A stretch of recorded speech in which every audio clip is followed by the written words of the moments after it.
So hello students and welcome. तो आज हम पढ़ेंगे हमारे चैप्टर का नया topic that is chromosomal theory of inheritance. हम बात करेंगे ग्रेगोर जोहान मेंडल की, जिन्होंने काम किया था ऑन इनहेरिटेंस ऑफ ट्रेट्स के ऊपर ड्यूरिंग 1866। लेकिन उनका जो काम है वो अननोटिस्ड रहा, क्योंकि उन्होंने जहां पर भी अपना काम पब्लिश किया था वो लोकल था, वो इंटरनेशनल नहीं था। इसीलिए कम्युनिकेशन ना होने के कारण उनका काम हमेशा ही अनरिकग्नाइज्ड रहा। लेकिन जो भी उन्होंने एक्सपेरिमेंट्स किए थे गार्डन पी के ऊपर, उन्होंने सारे डेटा को मैथमेटिकली और स्टैटिस्टिकली एनालाइज किया था, जो कि अनएक्सेप्टेबल था टू ऑल द बायोलॉजिस्ट। तो जो भी उन्होंने काम किया था एक्सपेरिमेंट्स के ऊपर, जो भी रिजल्ट्स ऑब्टेन किए गए, वेरिएशंस जो देखे गए रिजल्ट्स में और ऑब्जर्वेशंस किए, तो उन्होंने कहा कि there is something like factors, जो आज हम उन्हें जीन्स बुलाते हैं, ऐसे यूनिट्स हैं जो कंट्रोल करते हैं किसी कैरेक्टर को। और ये जो जीन्स हैं ये पेड फॉर्म में होते हैं, ये कभी भी मिक्स नहीं होते। तो ये जो चीज़ है बायोलॉजिस्ट के लिए अनएक्सेप्टेबल थी। You can see these are the genes और ये उनके अलील्स प्रेजेंट है, capital B and small B. तो जब भी गैमेट्स का फॉर्मेशन होता है, हमेशा जो अलील्स हैं ये सेग्रीगेट कर जाते हैं, सेपरेट हो जाते हैं, और इस तरीके से जो है कॉम्बिनेशंस हमें देखने मिलते हैं। कुछ पेरेंट के जैसे नजर आएंगे और कुछ पेरेंट से अलग नजर आएंगे। सो इसके वजह से यहाँ पर ये जो चीज़ थी it was not accepted by all the biologist.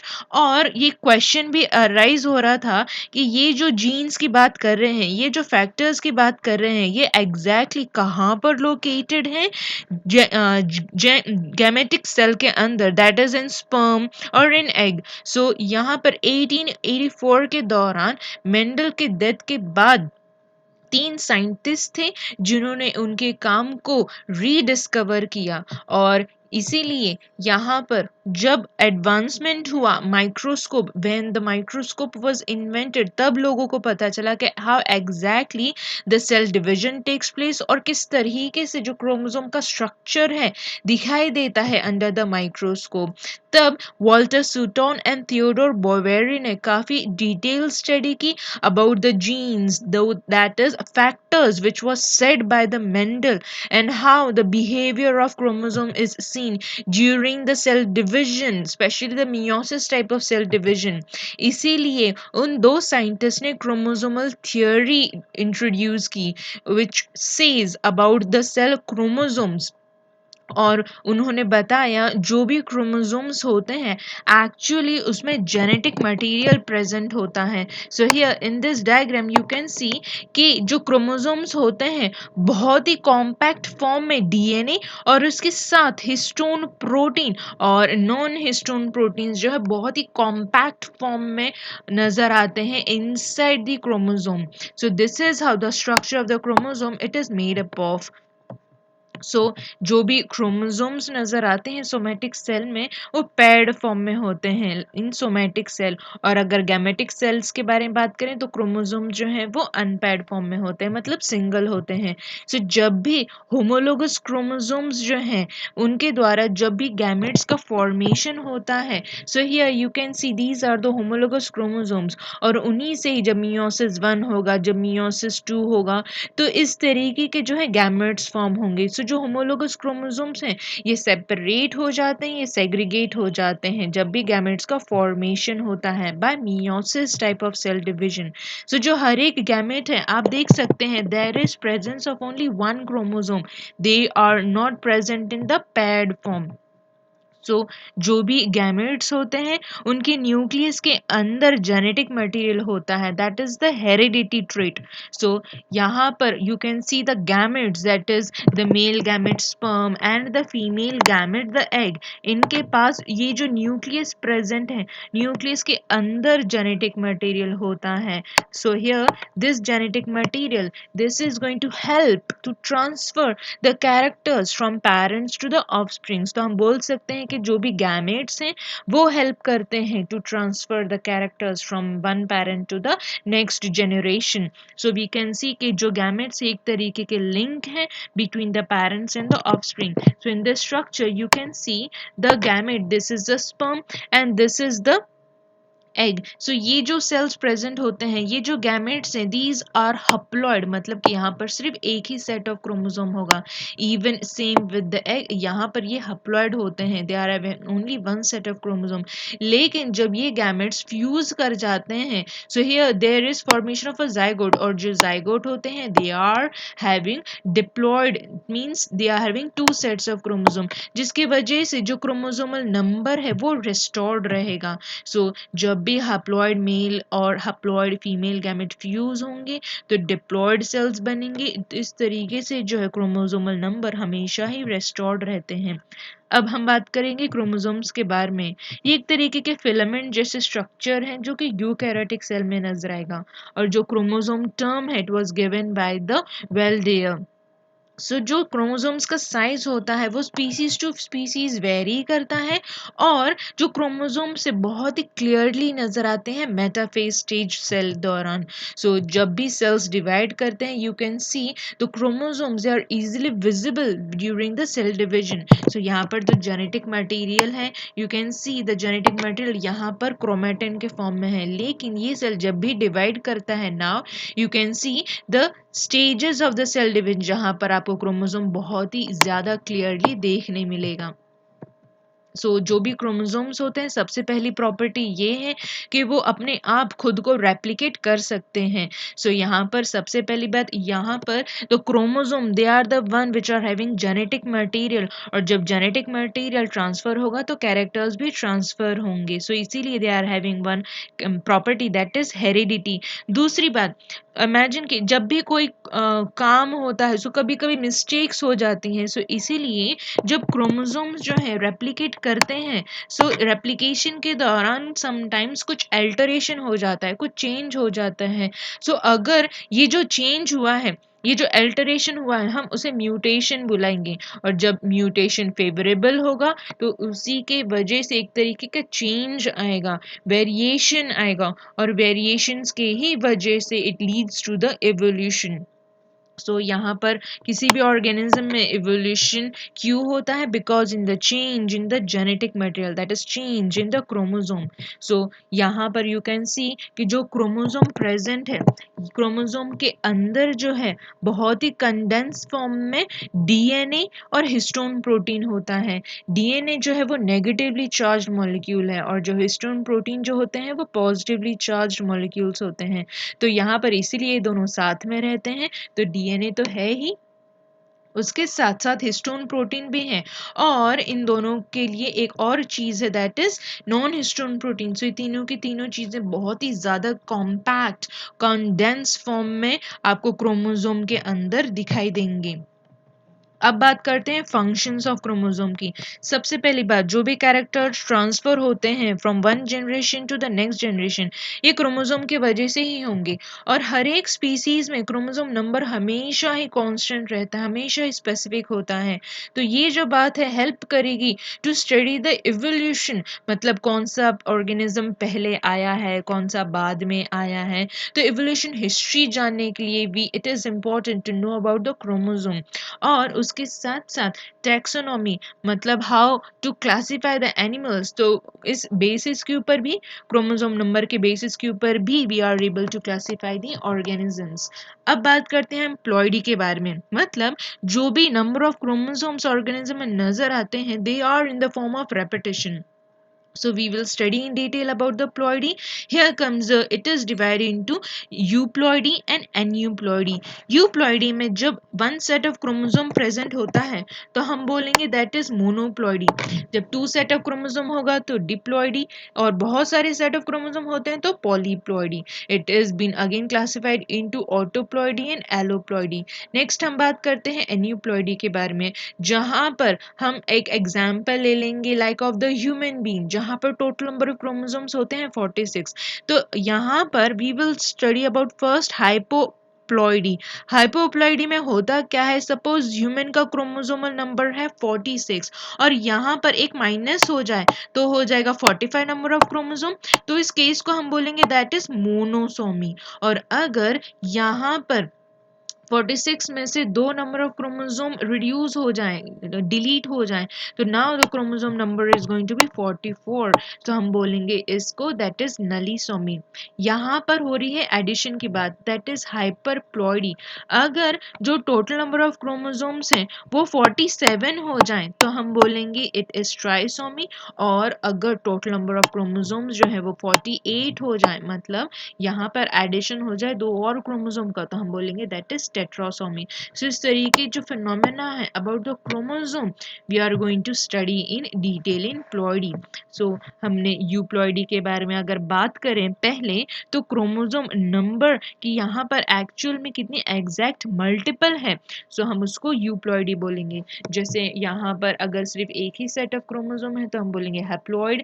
Human being का एग्जाम्पल ये है, that is diploid. Human being में जो है 2 सेट्स ऑफ क्रोमोसोम्स नजर आते हैं। So here 23 set of chromosome is going to come from the mother side और 23 number of chromosome जो है they are going to come from the father side। So इस तरीके से जो है in human being there are 2 sets of chromosome, इसीलिए हम human being को बोलते हैं जो भी cells present होते हैं they are diploid। But there are some of the organism जहाँ पर 3 set of chromosome है तो हम बोलेंगे triploid, जहाँ पर 4 set of chromosome है तो हम बोलेंगे tetraploid, जहाँ पर 6 है तो hexaploid। अब बात करते हैं हम डिटेल में यूप्लॉइडी की। सो जहां पर 1 सेट ऑफ क्रोमोसोम है तो मोनोप्लॉइडी या हैप्लॉइड, 2 सेट्स को डिप्लॉइड, 3 सेट्स को ट्रिप्लॉइड, 4 सेट्स को टेट्राप्लॉइड। अब हम बात करेंगे एन्यूप्लॉइडी की, जहां पर जो क्रोमोसोम नंबर है उसमें एक एडिशन हो जाए या एक डिलीशन हो जाए तो हम बोलेंगे एन्यूप्लॉइडी। एन्यूप्लॉइडी जो है कैसे अराइज होती है, जब भी गैमेट्स का फॉर्मेशन होता है। So suppose here this is a formation of gametes।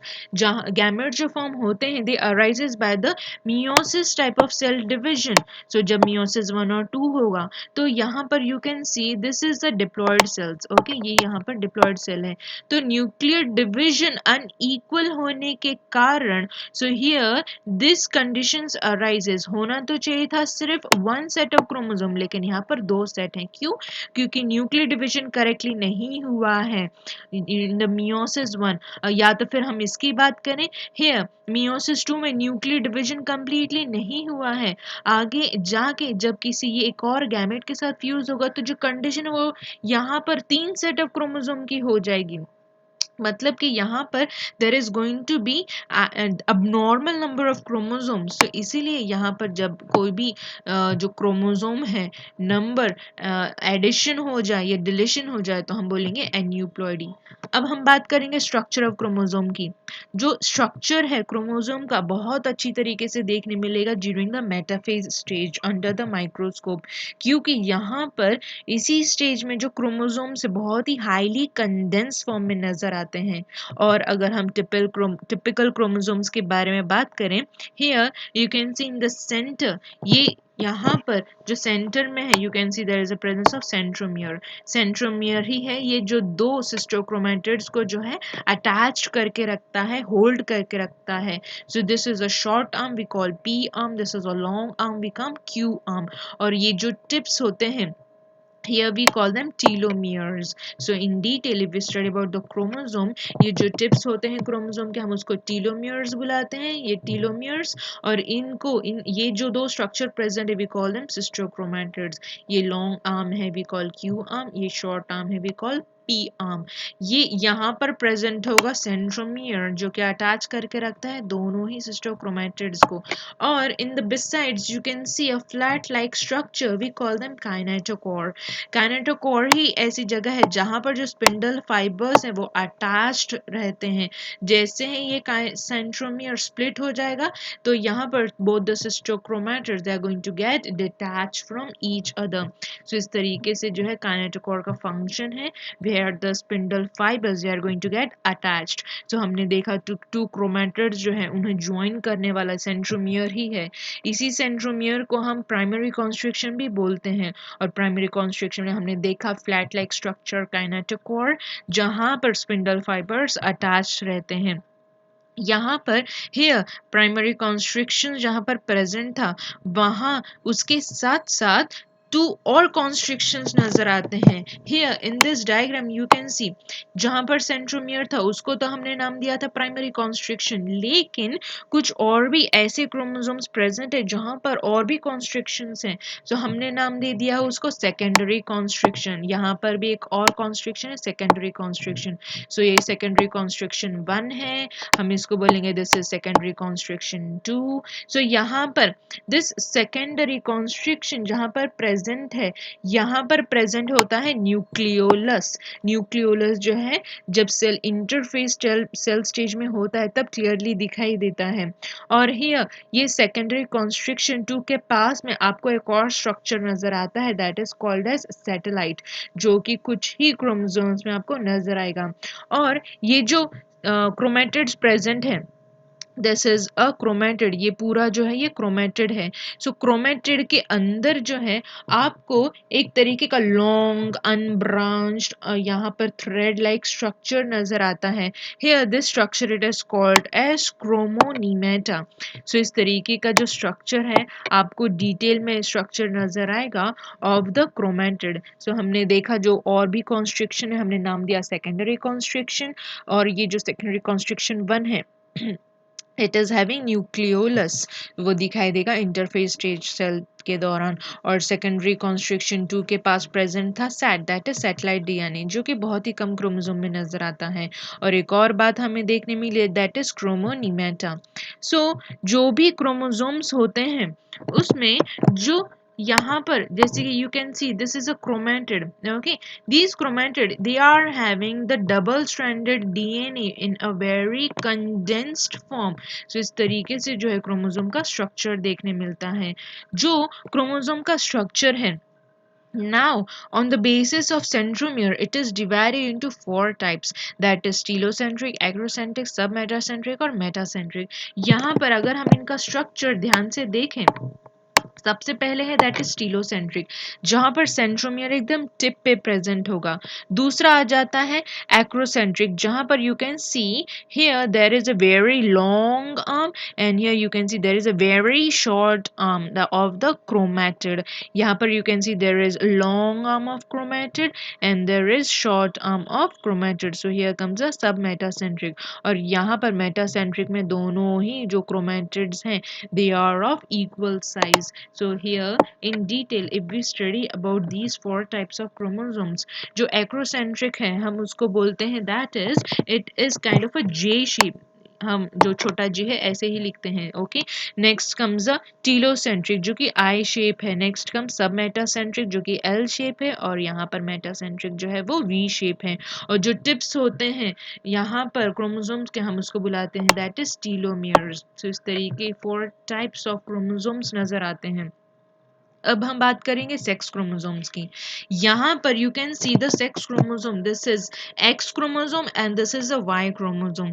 ये जो एक्स क्रोमोसोम है ये मेटासेंट्रिक है, दोनों के दोनों जो क्रोमेटिड्स हैं they are of equal in length. और यहाँ पर now comes the that is Y chromosome. ये जो वाई क्रोमोसोम है it is kind of an another form of chromosome that is ये जो है एक्रोसेंट्रिक टाइप का है। सो यहाँ पर जो भी सेक्स क्रोमोसोम्स हैं ये हेल्प करते हैं to determine the gender of the organism. और ह्यूमन बीइंग में सिर्फ 2 सेक्स क्रोमोसोम है एक्स एंड वाई। अगर हम डिफरेंशिएट करें in between the X chromosome and Y, ये एक्स क्रोमोसोम जो है वो स्ट्रेट है, रॉड है and it is longer than the Y chromosome. और जो वाई क्रोमोसोम है ये जो है it is a kind of acrocentric. और हमने एक्रोसेंट्रिक में पढ़ा one arm is very long and one arm is very short। तो इसीलिए ये एक्रोसेंट्रिक है। और ये जो है एक्स क्रोमोसोम ये मेटासेंट्रिक है, क्योंकि दोनों के दोनों जो सिस्टर क्रोमेटिड्स हैं, दोनों के दोनों जो क्रोमेटिड्स हैं they are of equal in length. So इस तरीके से जो एक्स और वाई क्रोमोसोम्स हैं these are the sex chromosomes. अगर इनके बारे में डिटेल में पढ़ें सो हम बात करेंगे पहले एक्स क्रोमोसोम्स के बारे में। हियर ये जो एक्स क्रोमोसोम है you can see there is large amount of euchromatin. ये जो पार्ट है this is euchromatin, large amount में नजर आता है। यू क्रोमेटिन में जो है large amount of DNA present होता है, जो जो कि जेनेटिकली एक्टिव होता है, यही है जो कि आगे जाके आरएनए और प्रोटीन्स का फॉर्मेशन करेंगे। और एक्स क्रोमोसोम में बहुत ही लेस अमाउंट में जो है हेट्रोक्रोमेटिन प्रेजेंट होता है, जिसको हम बोलेंगे it is not genetically active. तो इसीलिए जो एक्स क्रोमोसोम्स होते हैं they are more genetically active. अब हम बात करेंगे वाई क्रोमोसोम की। यहाँ पर जो वाई क्रोमोसोम्स हैं they are having about less amount of the euchromatin and there is high amount of the heterochromatin। इसीलिए जो Y chromosome है they are genetically less active or you can say it is inert if we compare it with the X chromosome। अब हम बात करेंगे दो regions की जो कि X और Y chromosome में देखने मिलते हैं। First region is the homologous region। okay? यहाँ पर ये जो येलो पार्ट है हम बोलते हैं this is the homologous region of X and Y. यहाँ पर now comes a non homologous region जिसको हम डिफरेंशियल रीजन भी बुला सकते हैं। डिफरेंशियल रीजन को हम नॉन होमोलोगस रीजन भी बुला सकते हैं। सो यहाँ पर जो पार्ट है we call them differential region या non homologous region of X chromosome and this is the non homologous region of the Y chromosome. So यहाँ पर हम होमोलोगस रीजन और नॉन होमोलोगस रीजन के बारे में बात करेंगे। सो जो एक्स और वाई क्रोमोसोम्स प्रेजेंट है यहाँ पर दो रीजन से, एक तो होमोलोगस रीजन और दूसरा नॉन होमोलोगस रीजन। जो होमोलोगस रीजन होता है that is here you can see the yellow part. ये जो होमोलोगस रीजन होता है यहाँ पर एक्स और वाई क्रोमोसोम में सिमिलर जीन्स नजर आएंगे, लेकिन ये जो नॉन होमोलोगस रीजन होता है here in the non-homologous region part there is dissimilar genes present। so इसीलिए ये दो regions जो हैं ये different हैं। और जो crossing over होता है between the homologous chromosomes, crossing over जो है वो इसी पार्ट में नजर आएगा in the homologous region of the X and the Y chromosomes। अब हम बात करते हैं नॉन होमोलोगस रीजन के बारे में जिसको हमने कहा था that is the differential region of the X and Y chromosome। ये जो X क्रोमोसोम में डिफरेंशियल रीजन पार्ट ज्यादा है if we compare with the differential region of the Y chromosome. So इस तरीके से जो है homologous region and non-homologous region they are present in X and Y chromosome। so यहाँ पर जो भी non-homologous region present है दिस डिफरेंशियल रीजन जो प्रेजेंट है ओके एक्स क्रोमोसोम में जो है आपको एक्स लिंक्ड जीन्स मिलेंगे, लेकिन जो वाई क्रोमोसोम में नॉन होमोलोगस रीजन है यहाँ पर आपको वाई लिंक्ड जीन्स मिलेंगे। तो जिसकी वजह से यहाँ पर आपको डिफरेंस नजर आता है। So in next video we will study about the linkage and crossing over। so here the video ends। so thank you।